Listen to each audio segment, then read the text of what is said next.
because apparently the sky had bars tonight.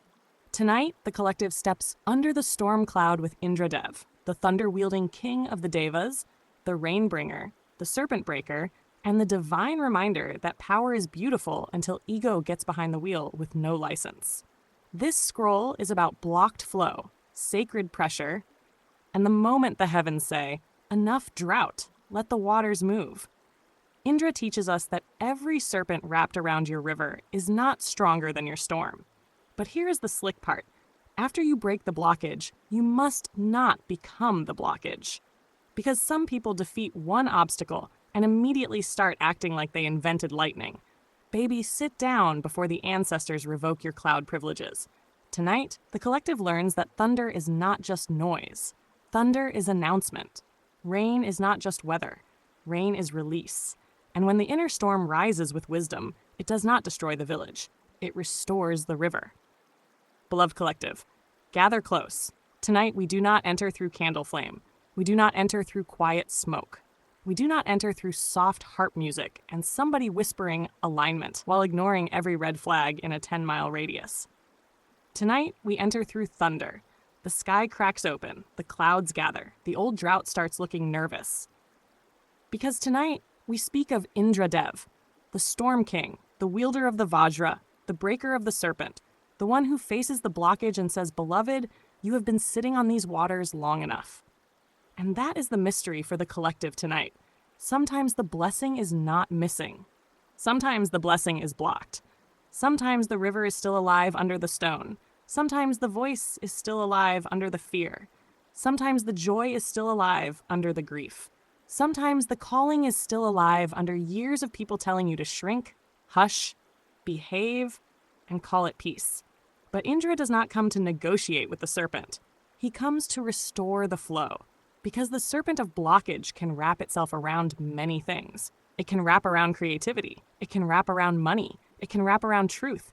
It can wrap around love. It can wrap around courage. It can wrap around your throat so long that silence starts pretending to be wisdom.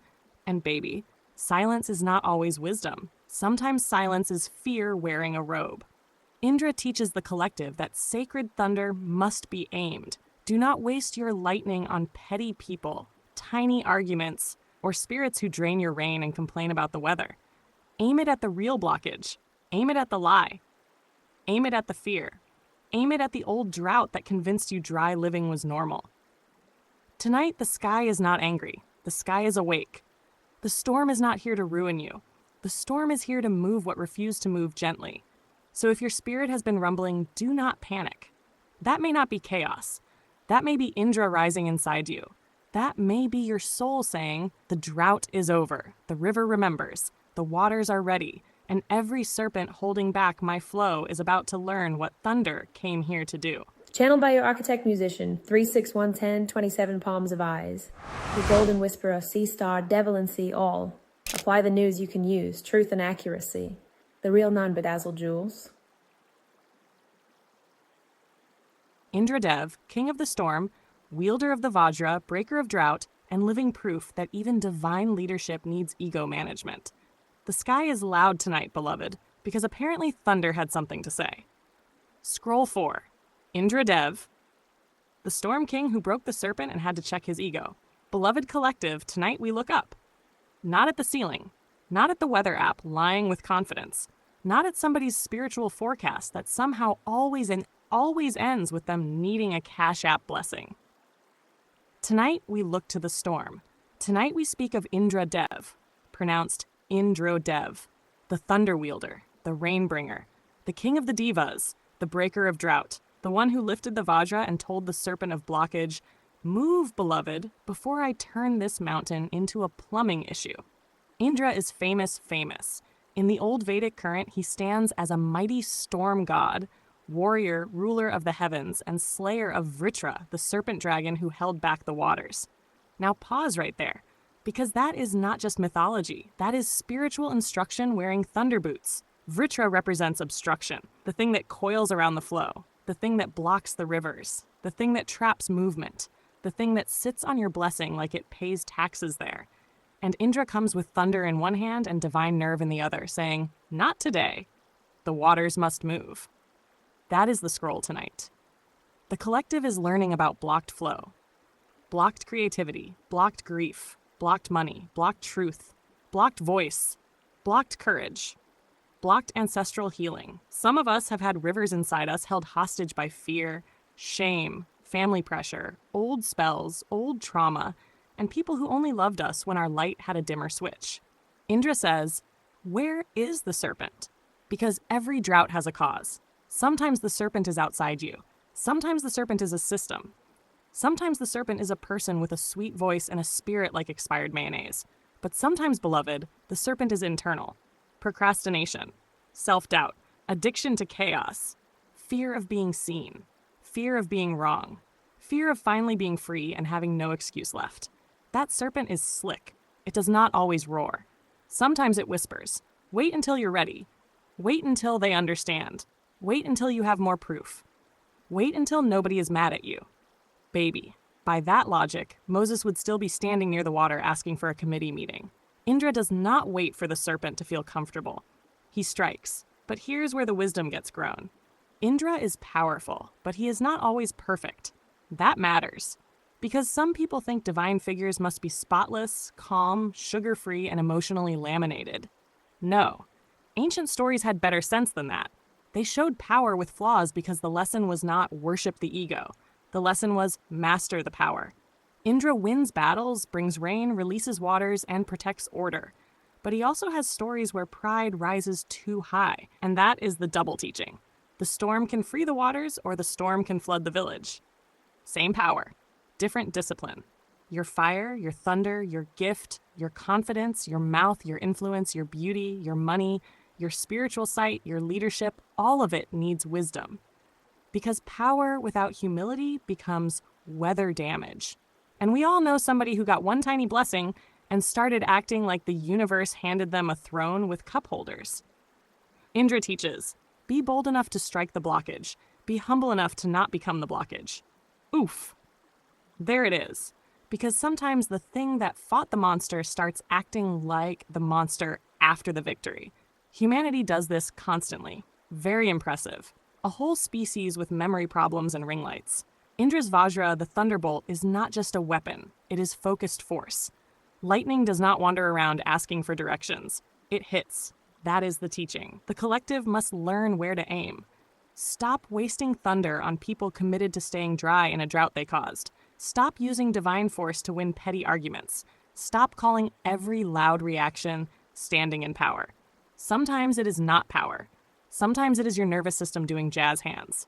Indra says, aim the Vajra at the real blockage, not at yourself, not at your purpose, not at every person who triggers your old wound, not at somebody who disagrees with you at breakfast, and suddenly you're writing a whole thunderstorm in the group chat. Aim it at the serpent. Aim it at fear.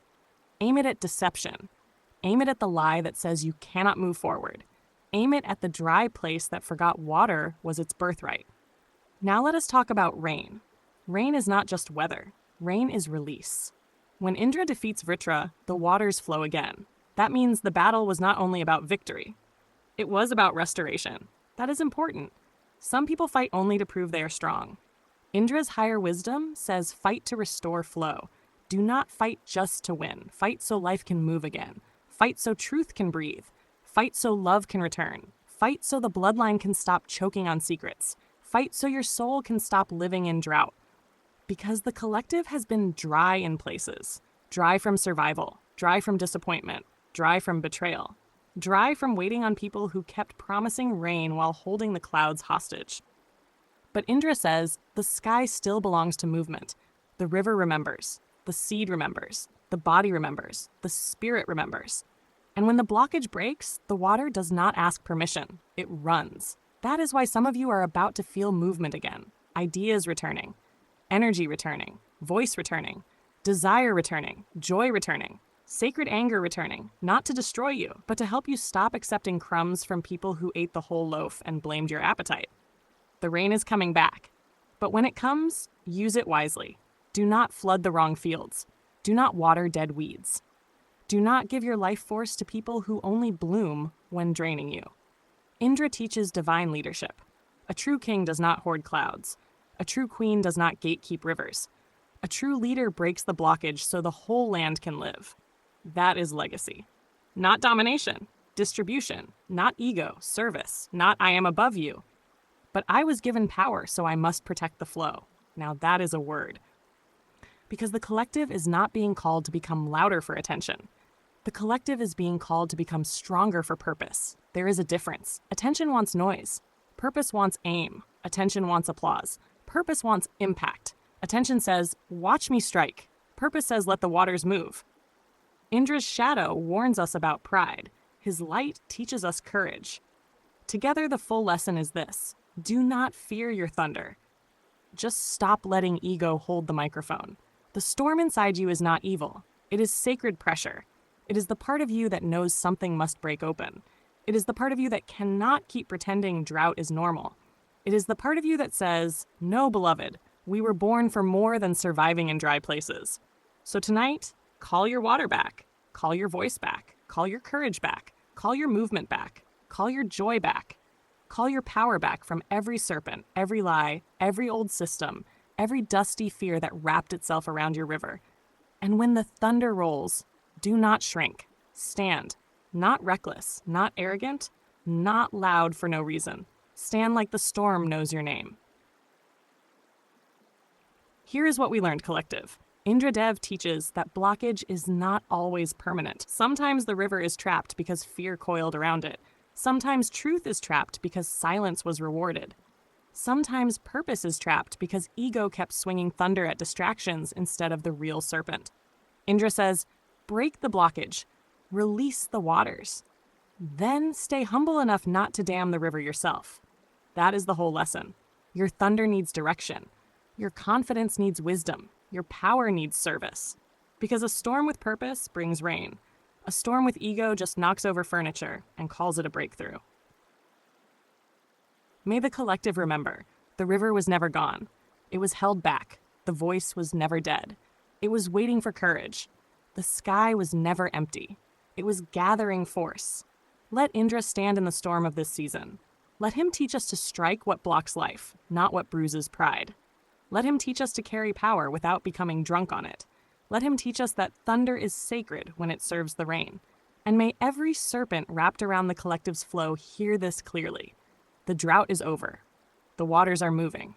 And the soul that remembers its storm does not beg dry places to bloom. Fact grounding for this scroll. Indra is described as a major Vedic deity associated with storms, thunder, rain, kingship among the gods, the Vajra thunderbolt, Airata, and the Vritra battle that releases the waters. The Rig Veda hymn to Indra also presents the slaying of the dragon and release of waters as a central exploit. Indra Dev teaches that the storm is not always punishment. Sometimes the storm is rescue. Sometimes the thunder is an announcement. Sometimes the rain is the return of everything fear tried to hold hostage. Because the river was never dead. It was blocked. Your voice was never gone. It was waiting for courage. Your joy was never impossible.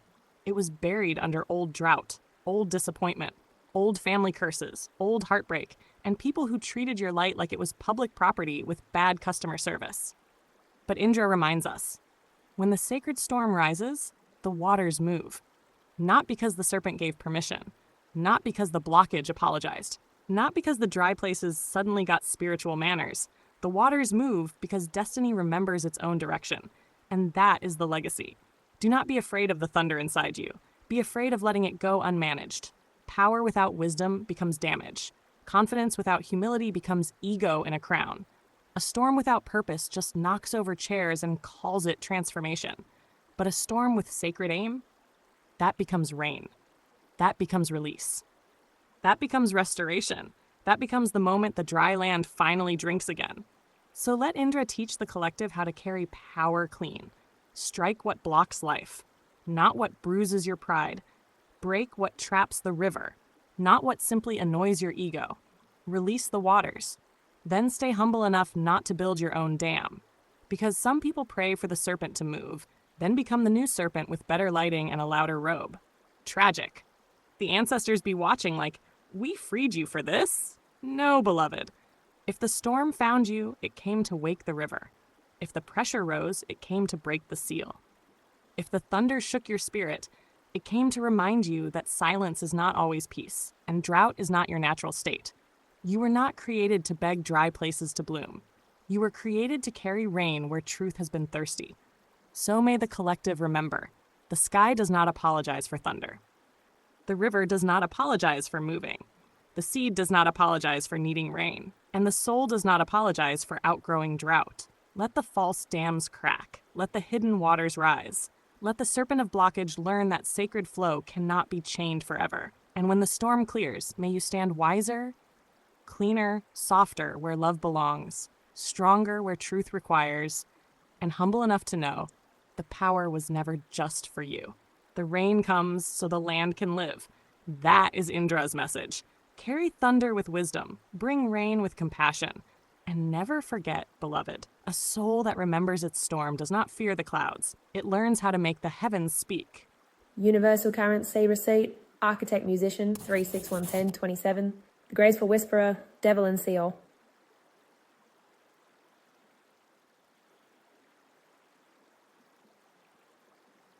To our beautiful collective, from our day ones to every new soul joining this journey, we love and appreciate you deeply. You've turned this space into so much more than a community, you've made it a family. Thank you, truly. Your presence, your energy, and even the smallest acts of kindness have the power to shift the compass for many in ways unseen but deeply felt. Here's to each of you, all new and the many more to come. We're just getting started and we're so grateful you're here with us. With love and infinite appreciation from the collective of Shaman Ahll.